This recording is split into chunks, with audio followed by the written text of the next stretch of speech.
पर जमाई। विकी को हमेशा किस्मत ने उसकी मेहनत से ज्यादा दिया। पैदा हुआ एक बड़े घर में मुंह में चांदी की चम्मच लेकर, और शादी भी की एक उससे भी बड़े घर में सोने की चम्मच मुंह में लेकर। उसे मेहनत करने का शौक नहीं था, एक शौक था, वो भी घटिया शायरी करने का।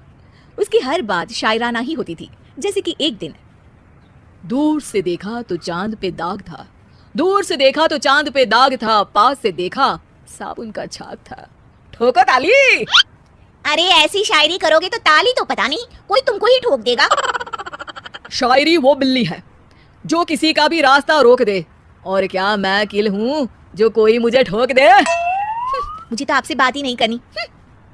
मैं निकला था गाड़ी लेके, लेकिन दौड़ के जा रहा हूँ। मेरी शायरी कोई नहीं सुनता, मैं घर छोड़ के जा रहा हूँ। धीरे बोलिए जी, मम्मी पापा को पता चल जाएगा तो तुमको सच में तुम्हारे मायके भेज देंगे। सस्ते साबुन से मेरी कॉलर चमकी नहीं, सच में चला जाऊंगा, मेरी बात कोई धमकी नहीं। अगर शायरी ही सुनानी है तो सुनाओ, लेकिन कोई काम धंधा भी तो करो। मेरे पिताजी के पास बहुत पैसा है, तो घर जमाई बन के खा रहे हो, और कल जा रहे हो ना अपने मायके, तो आज ही चले जाओ मेरी बला से।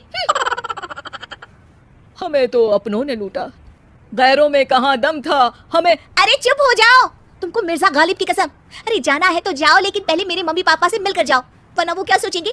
लेकिन विकी अकेले ही अपनी कार लेकर अपने मायके यानी कि अपने खुद के घर पहुंच जाता है।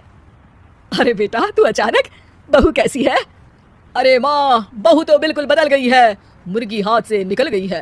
अरे क्या हुआ बेटा? उसकी आती नहीं है, मेरी जाती नहीं है, मैं करता हूँ शायरी, उसे भाती नहीं है। मेरे पास उसका फोन आया था बेटा, सही कह रही है वो, तुमको काम करना चाहिए, तभी तो इज्जत मिलेगी। घर जमाई बनके सास ससुर के पैसों पर कब तक ऐश उड़ाते रहोगे? मेरी जिंदगी में हर तरफ से उंगली हो रही है, फोन पर मेरी चुगली हो रही है। अरे चुगली नहीं कर रही थी बहू, वो तेरा भला चाहती है बेटा। सूखे हुए कपड़े को भी गीला कह रहे हैं लोग, चुगली करने को मेरा भला कह रहे हैं लोग। ठोको ताली। ये सुन के माँ अपने हाथ से अपना सर पीट लेती है। अरे माँ, ताली की जगह माथा क्यों ठोक रही हो?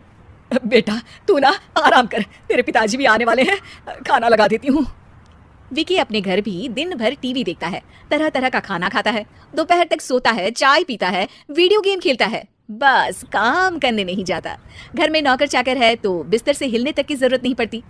कई बार तो विकी अपने नौकरों को बिठाकर शायरी सुनाता रहता। कब जाओगे बेटा? अरे कैसी बात कर रहे हैं डैडी, क्या आप मेरे फादर नहीं? आप मुझे भगाना चाहते हैं क्या? ये मेरा घर नहीं। अरे नहीं बेटा, तुम्हारा ही घर है, हम तो चाहते थे कि तुम यहीं रहो और मेरा काम आगे बढ़ाओ, लेकिन तुम ही चले गए।